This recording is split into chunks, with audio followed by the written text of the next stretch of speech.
Online science class में आपका स्वागत है।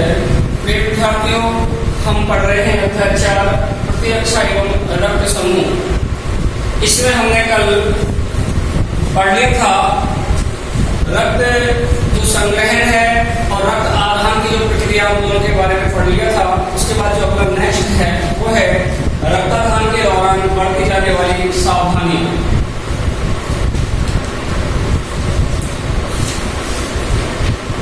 रक्ताधान के समय बरती जाने वाली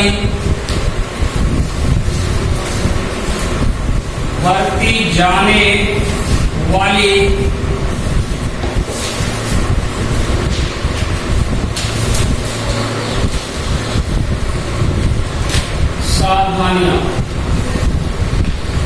रक्ताधान के समय बरती जाने वाली सावधानियां। जब रक्ताधान होता है तो उस समय कौन कौन सी सावधानियां हैं जो हमें ध्यान में रखनी चाहिए। देखिए, रक्तदान के दौरान जो रक्त समूह होता है एबीओ प्रकार का, उसमें जो प्रतिजन होते हैं उनके बारे में हमें जानकारी होनी चाहिए। देखिएगा, उसमें आप लिखेंगे नंबर 1 डालकर लिखेंगे दाता व रोगी। दाता व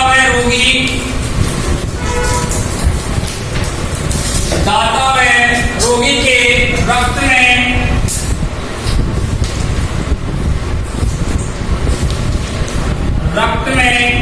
एबीओ, दाता व रोगी के रक्त में एबीओ प्रतिजन का मिलान। एबीओ प्रतिजन का मिलान। एबीओ प्रतिजन का मिलान अर्थात ये हुआ कि दाता यानी जो रक्त देने वाला है वो और रोगी जिसको रक्त दिया जा रहा है, उन दोनों में एबीओ प्रकार के जो प्रतिजन है उनमें रक्त के बारे में पता लगा लेना चाहिए। इनकी जानकारी लेनी चाहिए कि उनमें कौन सा ब्लड ग्रुप है, कौन सा रक्त समूह है। दाता और रोगी दोनों का सेम ब्लड ग्रुप होना चाहिए। दाता का और रोगी का दोनों का क्या होना चाहिए, ब्लड ग्रुप जो है सेम होना चाहिए। तभी रक्तदान की प्रक्रिया सफलतापूर्वक संपन्न करवाई जा सकती है, अन्यथा नहीं होगी। दूसरी बात है कि जो दाता होता है, दाता के रक्त में रोगकारक या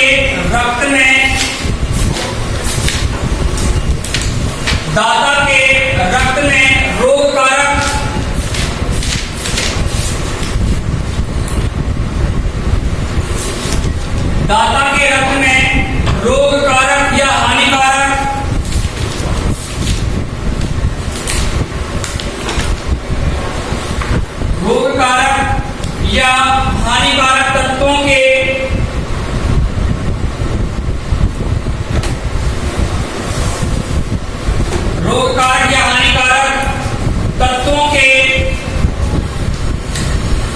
ना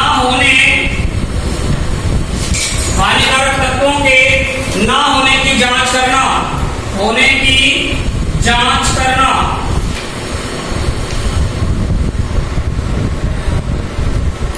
दाता के रक्त में रोगकारक या हानिकारक जो तत्व होते हैं उनके ना होने की जांच करना। उसमें जांच होनी चाहिए कि उसके रक्त में भी, दाता जो डोनेटर होता है उसके रक्त में किसी प्रकार का कोई हानिकारक या कोई रोगकारक तत्व तो नहीं है। उसकी उससे पहले जानकारी कर लेनी चाहिए जब रक्तदान करवाया जाए उससे पहले। नंबर 3 है दोनों के रक्त में, यानी दोनों का मतलब हो गया दाता और रोगी दोनों, यानी दोनों के रक्त में RH कारक,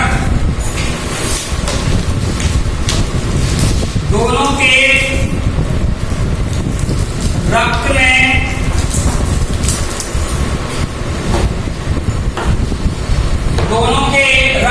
RH कारक, दोनों के रक्त में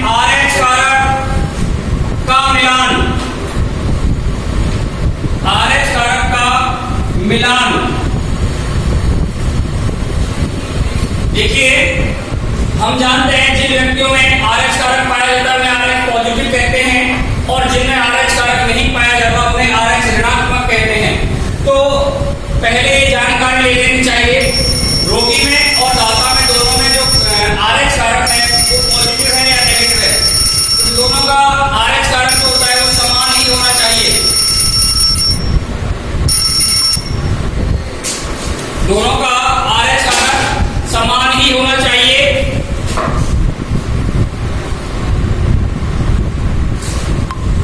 और चौथा टाइप है इसमें, चौथा प्रकार है संग्रहित रक्त का।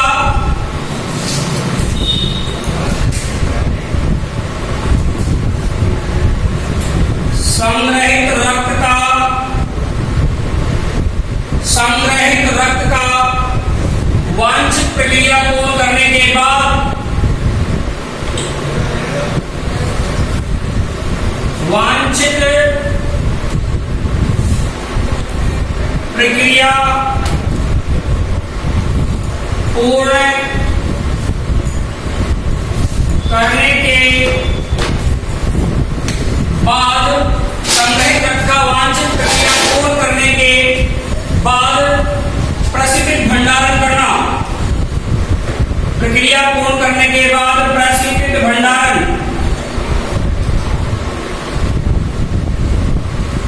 प्रशिक्षित भंडारण, प्रशिक्षित भंडारण करना, प्रशिक्षित भंडारण करना। नंबर 5, किसी भी स्थिति में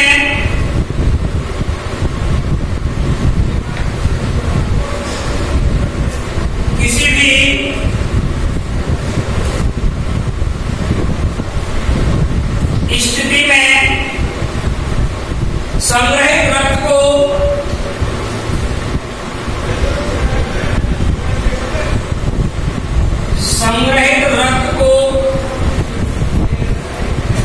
किसी भी स्थिति में संग्रहित रक्त को संदूषण से बचाना।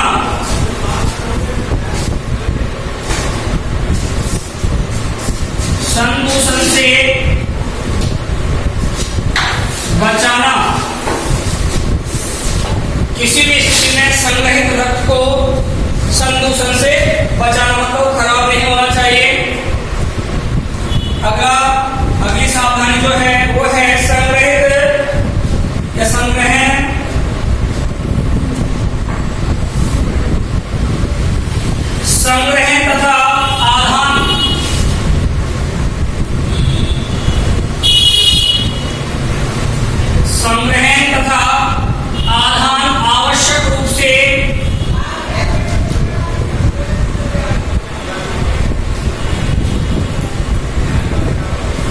संग्रहण तथा आधान आवश्यक रूप से चिकित्सक की उपस्थिति में होने चाहिए।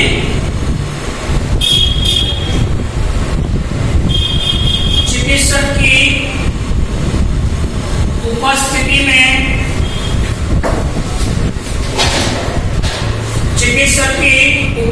में ही होनी चाहिए।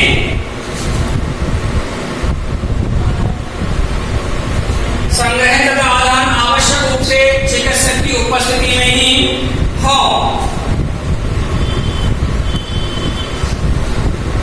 यह है रक्तदान के समय बरती जाने वाली सावधानियां। नंबर 1 है दाता और रोगी के रक्त में ABO प्रतिजन का मिलान कर लेना चाहिए।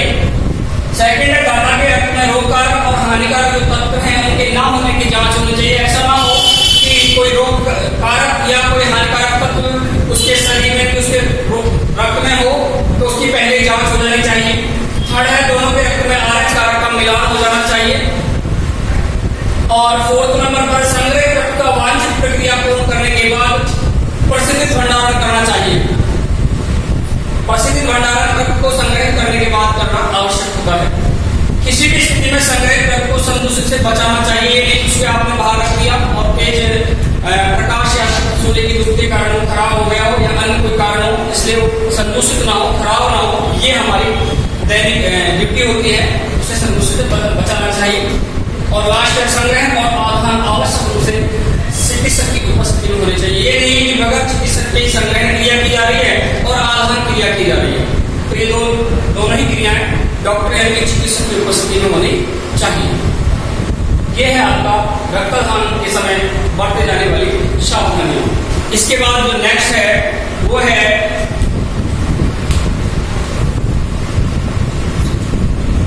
जीन प्रारूप। रुधिर वर्ग में जीन प्रारूप हैं, उनके बारे में आपको पढ़ना है, समझना है। रुधिर वर्ग में जीन प्रारूप बहुत ही अच्छा टॉपिक है।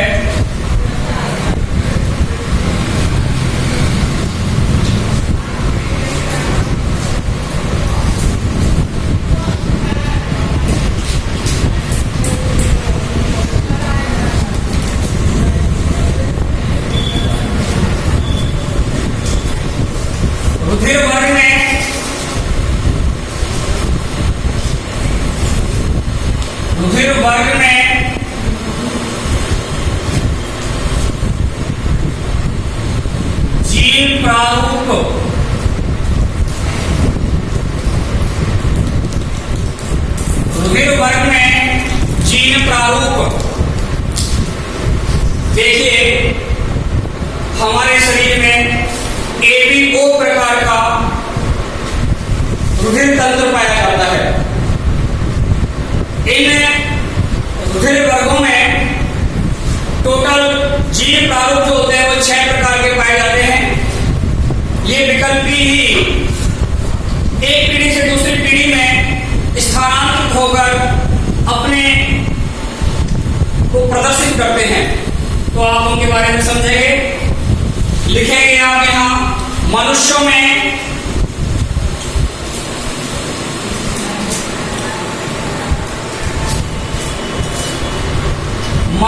रुधिर कई प्रकार, मनुष्यों में रुधिर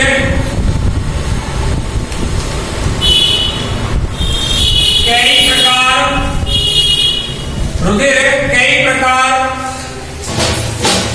रुधिर के कई प्रकार पाए जाते हैं। रुधिर के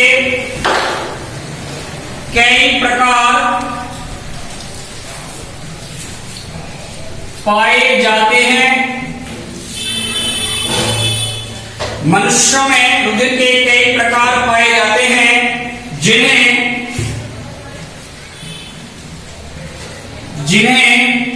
एबीओ रुधिर तंत्र के नाम से जाना जाता है। जिन्हें एबीओ रुधिर तंत्र के नाम से, एबीओ रुधिर तंत्र के नाम से जाना जाता है।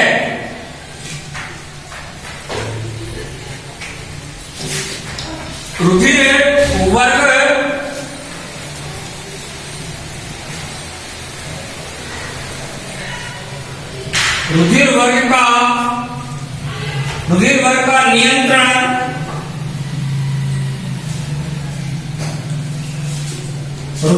का नियंत्रण तीन विकल्पियों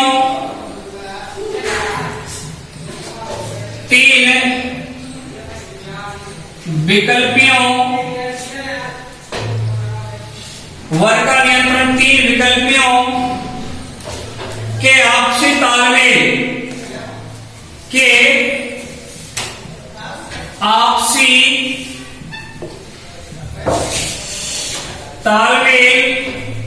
नियंत्रण तीन विकल्पियों के आपसी तालमेल पर निर्भर करता है।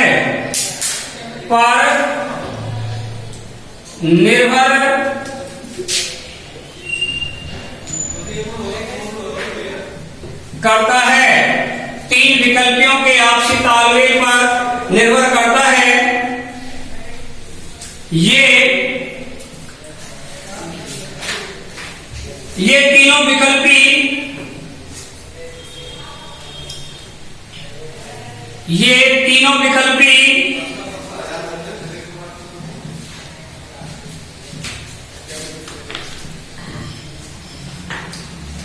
ये तीनों विकल्पी एक ही जीन के भाग होते हैं,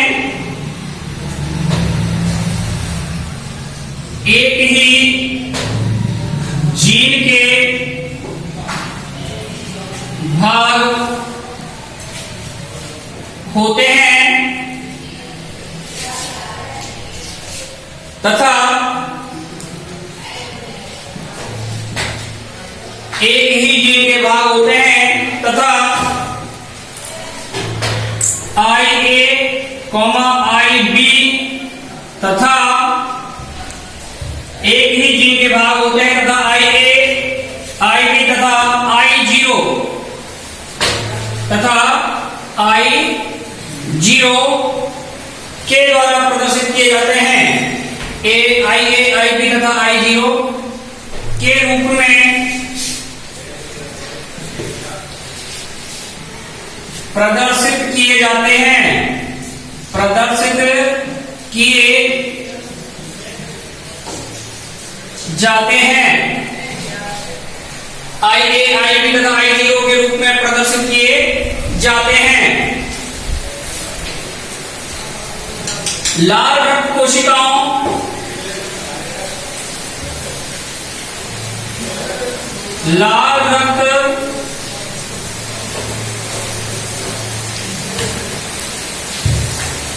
लाल रक्त कोशिकाओं की सतह पर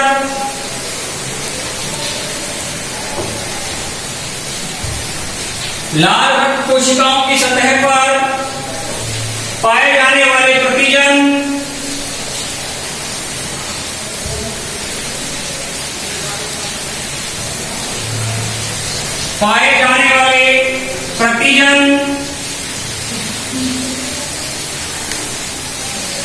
लाल रक्त कोशिकाओं की सतह पर पाए जाने वाले प्रतिजन A तथा प्रतिजन B लाल रक्त कणिकाओं या कोशिकाओं की सतह पर पाए जाने वाले प्रतिजन A तथा प्रतिजन B का निर्माण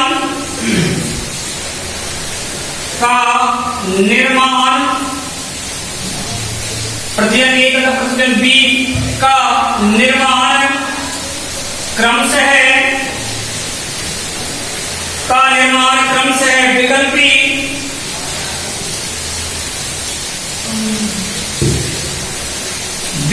IA तथा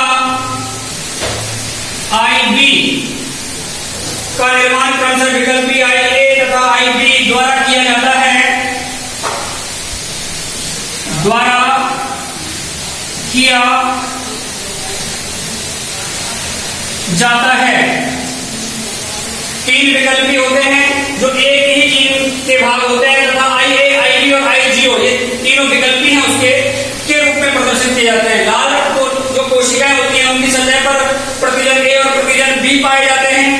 पाए जाने वाले प्रतिजन A और प्रतिजन B इनका जो निर्माण होता है वो विकल्पी IA और IB के द्वारा किया जाता है। डायरेक्ट इनका निर्माण नहीं होता, विकल्पियों के माध्यम से इनका निर्माण होगा और ये विकल्पी होंगे IA और IB विकल्पी, इनके माध्यम से इनका निर्माण किया जाता है। आगे देखेंगे हम किसी मनुष्य में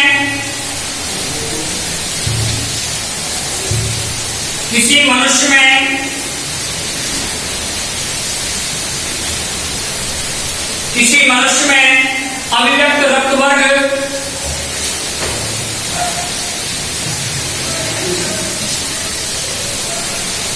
किसी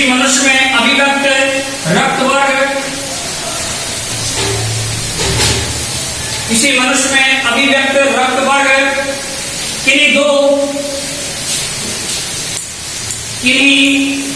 दो विकल्पियों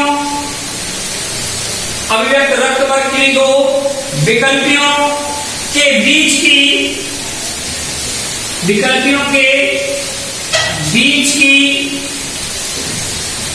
अभिव्यक्त रक्त वर्ग के दो विकल्पियों के बीच की पारस्परिक क्रिया पर निर्भर है।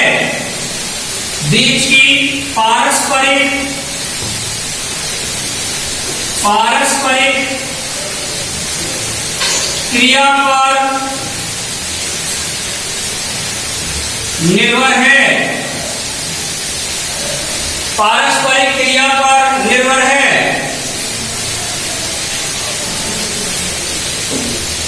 आगे, मनुष्य में विकल्पी की उपस्थिति, मनुष्यों में विकल्पी की उपस्थिति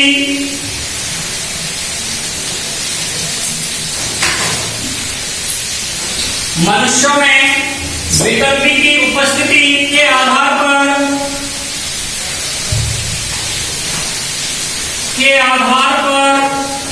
विकल्पी की उपस्थिति के आधार पर रुधिर के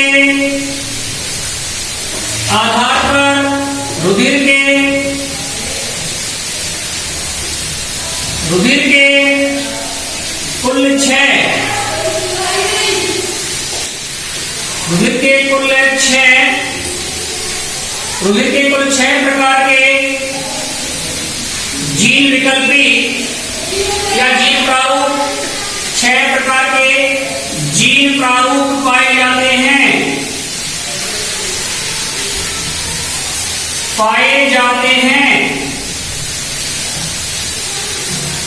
ध्यान दें आप, रुधिर वर्ग में जीन प्रारूप, मनुष्य में कई प्रकार का रुधिर वर्ग होता है जिन्हें एबीओ रक्त तंत्र के नाम से जाना जाता है, रुधिर तंत्र के नाम से जाना जाता है। रुधिर वर्ग का नियंत्रण जीन विकल्पियों के आपसी तालमेल पर निर्भर करता है। जीन वर्ग, रुधिर वर्ग जो है उसका नियंत्रण 3 जो विकल्पी होते हैं उन तीनों विकल्पियों के आपसी तालमेल के माध्यम से होगा। तीनों जो विकल्पी होते हैं वो एक ही जीन के भाग होते हैं और IA, IB और I0 के रूप में प्रदर्शित किए जाते हैं। ए जो वर्ग होता है ना, ए वर्ग, उसको तो IA के रूप में दिखाते हैं, बी वर्ग वाले को IB के रूप में दिखाते हैं। दोनों अगर होते हैं ए और बी तो IA, IB के रूप में दिखा देते हैं। और तीसरा होता है ओ वर्ग का, तो उसे IO के रूप में दिखाते हैं। इस प्रकार से इसका जो जीन के जो भाग होते हैं वो IA, IB तथा I0 के रूप में प्रदर्शित किए जाते हैं। लाल रक्त कोशिकाओं की सतह पर पाए जाने वाले प्रतिजन A और प्रतिजन B का निर्माण क्रमशः विकल्पी होते हैं IA और IB के द्वारा होगा। प्रतिजन A का निर्माण विकल्पी IA के द्वारा होता है, प्रतिजन B का निर्माण विकल्पी IB के द्वारा होगा। रक्त वर्ग की 2 विकल्पियों के बीच की पारस्परिक क्रिया पर निर्भर करता है। किसी भी मनुष्य में जो रक्त वर्ग का अभिव्यक्तिकरण होता है वो 2 विकल्पियों के जो बीच की पारस्परिक प्रक्रिया होती है उसके निर्भर करेगा। मनुष्य में विकल्पी की उपस्थिति के आधार पर रुधिर वर्ग के कुल 6 प्रकार हैं जिनको आप पढ़ोगे। 6 प्रकार के रुधिर वर्ग हैं, देखिए आप।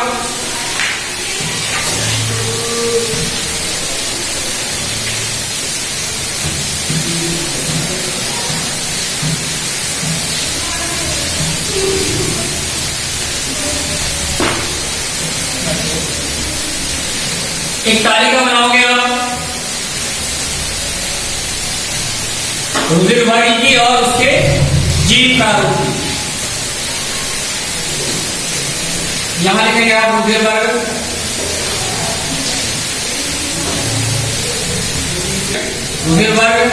और यहां लिखेंगे आप जीन प्रारूप।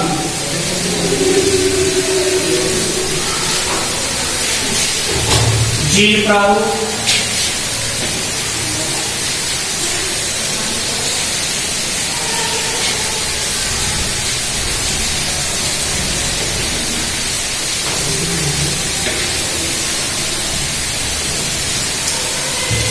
नंबर 1 रुधिर वर्ग में है ए के 2 जीन प्रारूप होते हैं, IA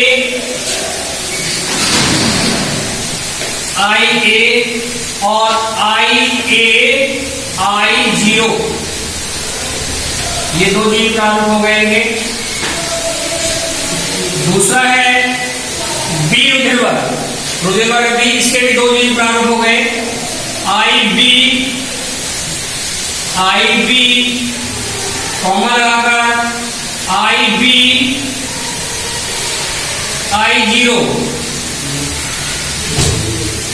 तीसरा है रुधिर वर्ग AB, रुधिर वर्ग AB I0 I0, एक ही जीन प्रारूप होगा इसका। चौथा है रुधिर वर्ग O, रुधिर वर्ग का भी एक ही जीन प्रारूप होता है I0, सॉरी यहां गलत लिख दिया हमने, IA IB होगा, ये IA IB होगा। O का होगा I0 I0, इसको दूसरे रूप में भी लिखा जा सकता है II, दोनों स्मॉल आई है, या तो आप ऐसे लिखेंगे या ऐसे लिखेंगे। एक ही जीन प्रारूप होता है, दो नहीं है ये, जबकि A और B दोनों में दो जीन प्रारूप होते हैं, IA I0। B में भी दो हो गए, IB I0, लेकिन इन दोनों में एक है। इस प्रकार से कितने जीन प्रारूप हो गए? 6 जीन प्रारूप हो जाते हैं, जिनको आपको प्रदर्शन करना है, अभिव्यक्त करना है। ये जीन प्रारूपों के माध्यम से हम आनुवांशिक संबंधी जो जीन विवाद होते हैं उन विवादों का हल किया जा सकता है। जेनेटिक संबंधी या पैतृत्व संबंधी जो विवाद होते हैं, उन पैतृत्व संबंधी जो विवाद हैं उनको इनके माध्यम से सॉल्व किया जाता है, हल किया जाता है, उनका निदान कर लिया जाता है। ये है आपके रुधिर वर्ग और ये है उन रुधिर वर्गों के जीन प्रारूप, उन्हें आपको समझना है। इसके बाद जो पैतृत्व संबंधी विवाद है, आनुवांशिक महत्व के रूप में हम इनको जानते हैं। रुधिर वर्ग का जो आनुवांशिक महत्व है उसमें एक पॉइंट आता है, पैतृत्व संबंधी विवादों को जीन प्रारूप के माध्यम से या रुधिर वर्ग के माध्यम से कैसे हल किया जाएगा। यह एक प्रश्न है जो मैं आपको लिखवाऊंगा। आप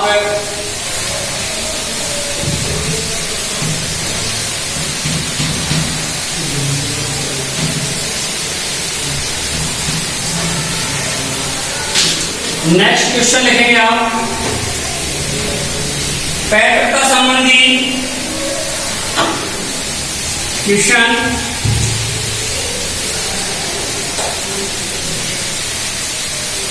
पैतृत्व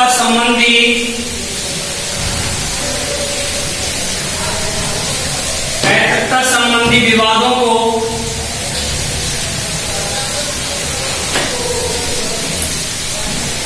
पैतृत्व संबंधी विवादों को रुधिर वर्ग के माध्यम से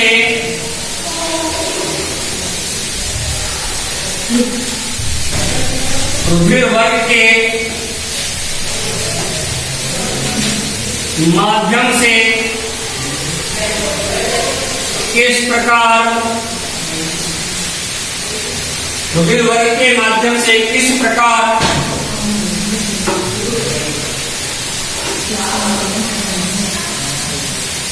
हल किया जाता है।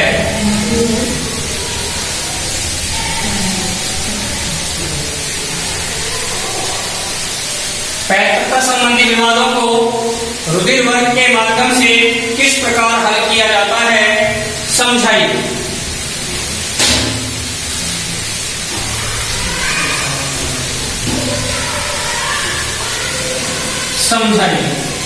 इसी को और तरह से लिखा जा सकता है, इसी क्वेश्चन को अथवा करके एग्जाम में ज्यादा करके आते हैं ऐसे प्रश्न। अथवा में लिखें, एक शिशु जिसका रुधिर वर्ग है, एक शिशु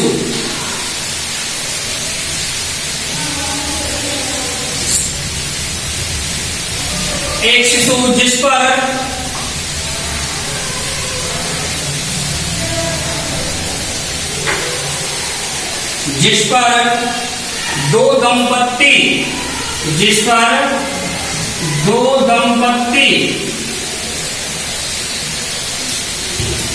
एक शिशु जिस पर दो दंपत्ति अधिकार जता रहे हैं, अपना अधिकार जता रहे हैं,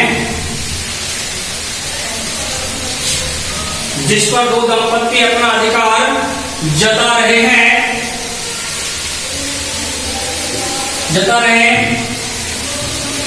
यदि शिशु अधिकार जता रहे हैं, शिशु का शिशु का रुधिर वर्ग, शिशु का रुधिर वर्ग बी है, तो रुधिर वर्ग बी है। एक दंपत्ति में जबकि एक दंपत्ति में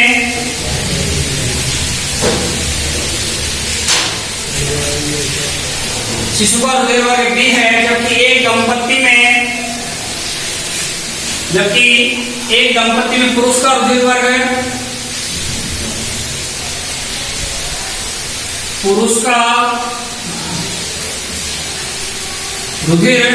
वर्ग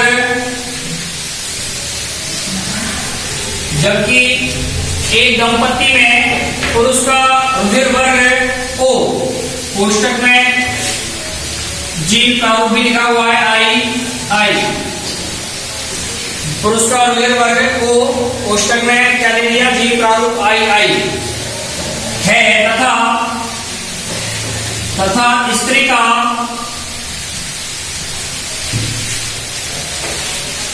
रुधिर वर्ग, स्त्री का रुधिर वर्ग तथा स्त्री का रुधिर वर्ग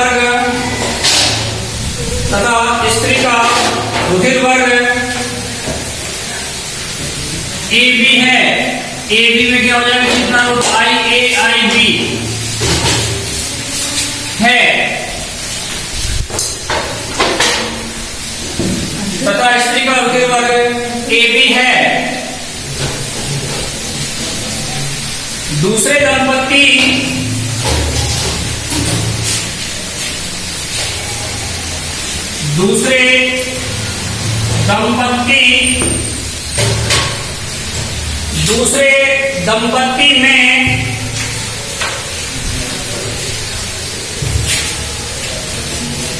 पुरुष का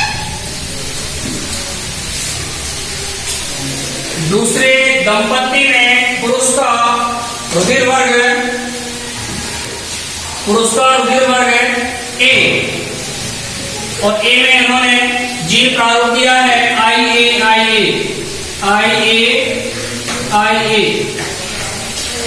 दूसरे दंपत्ति में पुरुष का रुधिर वर्ग ए और स्त्री का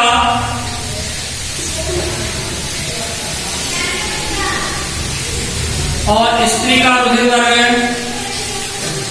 स्त्री का रुधिर वर्ग और स्त्री का रुधिर वर्ग बी है। बी में आप जीन प्रारूप लिखेंगे आई,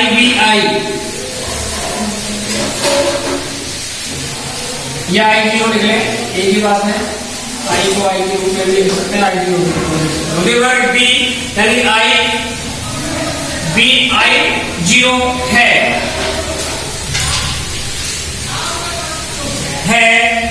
तो इस शिशु के, तो मेंडल के या रुधिर वर्ग, तो रुधिर वर्ग के जीन प्रारूप, रुधिर वर्ग के जीन प्रारूप का उपयोग करते हुए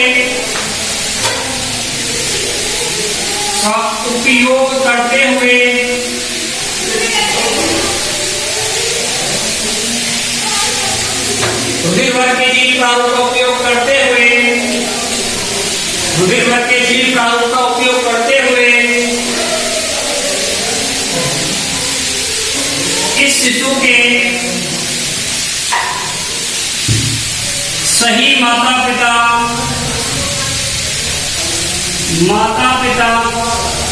का पता लगाएं।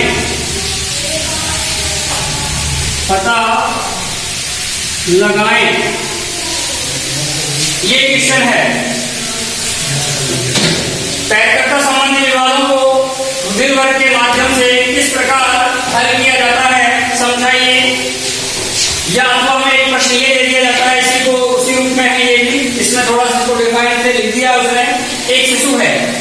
एक छोटा बच्चा है, उसका दो दंपति दो माता पिता हैं जो उन पर ये कह रहे हैं बच्चा हमारा है।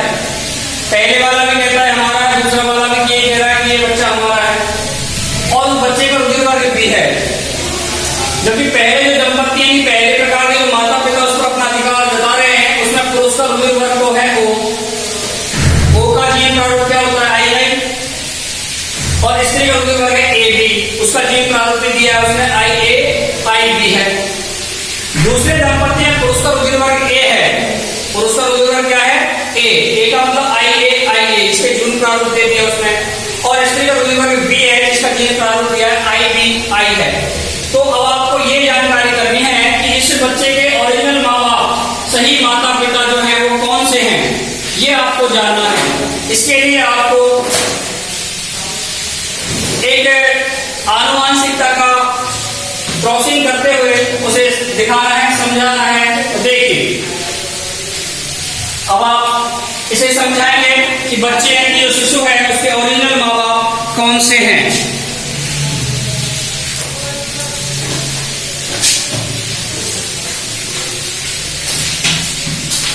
ओरिजिनल माँ बाप कौन से हैं इसका हमें पता लगाना है। तो ओरिजिनल माँ बाप का पता लगाएंगे हम, तो कौन से हैं इसके बच्चे के ओरिजिनल माँ